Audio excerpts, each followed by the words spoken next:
Hi and welcome to The Winning Factor. I'm Alan Aitken, and on this show each week we try and identify the key element of a couple of upcoming races that we'll look back on later as having decided the result. Well, the first race I'm going to look at on Standard Chartered Champions and Chater Day on Sunday is race 5, and our winning factor here, the map. Now we take a look at the field here, and I'd give chances to a horse like Such a Happiness, fitter for one run back after a long break.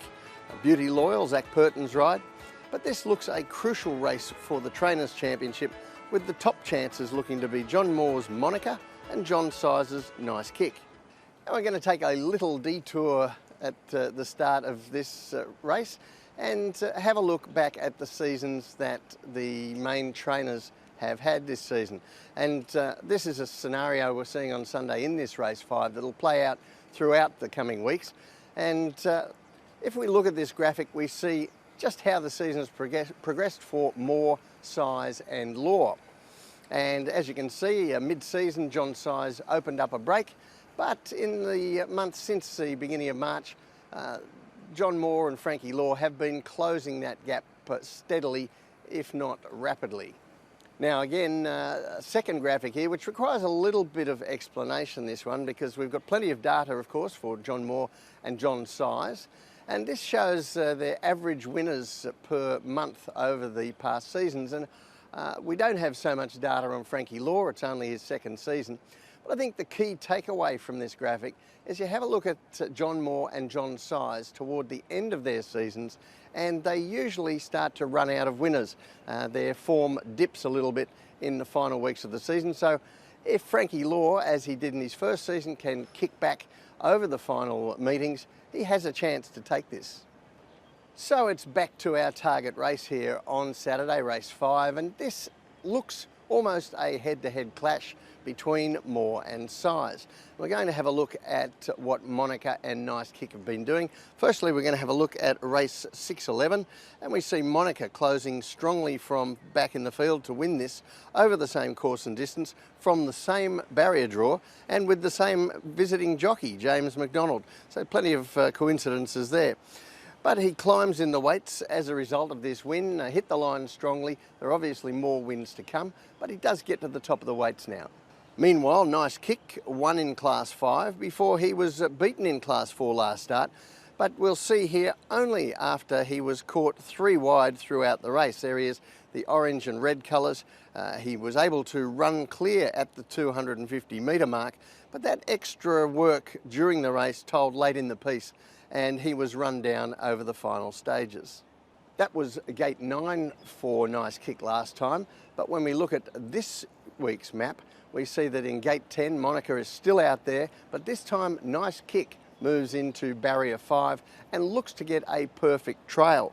I think the obvious leaders here are horses like Exceptional Desire and Wei Fung Charmer going forward. Nice Kick crosses behind them and gets a lovely run. Now, Monica got a long way back last time from gate 10. I wouldn't be surprised, given the setup of this race, if James McDonald and John Moore decide to make a little bit more use of him this time, try to get forward rather than give away a big start to his major rival. So we'll have to find out if Monica responds to that kind of a ride. So the tip in race 5, Nice Kick. His winning factor, the map. This is the kind of pivotal race we're going to see again and again over the coming weeks, looking towards the Trainers' Championship. But I think from the right draw, with the right run, this is going to be advantage John Size and Nice Kick. The second race we're going to look at on Sunday is race 10. Our winning factor here, the tempo. Now, when we look across the field for this Class 3 over the 1800 metres, I think 3 main chances really stand out. John Size trained Pinghai Treasure, been in great form on the dirt. Champion Supreme, the 3-year-old from the John Moore stable, who's really hit his straps lately. And the other horse that we have yet to see win in Hong Kong, but he's been racing well mostly, is Defining Moment from the Casper Founds Yard.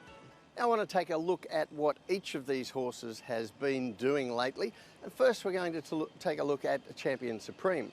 Now, he was an impressive winner over the 1800 metres before he switched back to 1600 metres last start. And you'll see him here in race 6:15. And have a look at the heat map here. Very strong pace in the early stages through the middle stages of this race, and that certainly tired out the leaders over the final part of the event. And Champion Supreme, he's held up, gets out late, and he's able to overpower them. In race 647, we also saw a lot of early pressure, as you can see again on the heat map here, when Pinghai Treasure was able to win over 1650 metres on the dirt. Now, he pressed forward around the field in the first half of the race to get up outside the lead, and although he also tired late in the race, the track was assisting horses on the speed that night, and he was able to cling on to win, and that was probably a good win considering how much work he'd done. And then in race 638, we're looking at another race that was run aggressively early, and we're looking for Defining Moment. Now, he was favourite here after some good lead-up efforts. It was the first time we've seen him ridden close to the pace, and maybe that was an error in this race. You see on the heat map the early stages quite fast.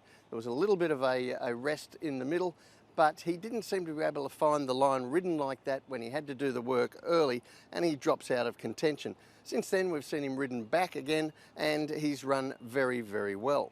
So that's how the three of them are coming into Sunday's race. And here the speed of the event looks very different to what we've seen in those races. I think Green Dispatch and Pinghai Treasure will be really the only ones going forward with any purpose in the early stages here. So no need for them to actually go that quickly and apply much pressure. That gives Champion Supreme a problem, because from his wide gate, he's probably going to have to go back or be caught wide, or he's going to have to be ridden upside down. But I think we can see Defining Moment somewhere in the middle from what we've seen of him in most of his runs.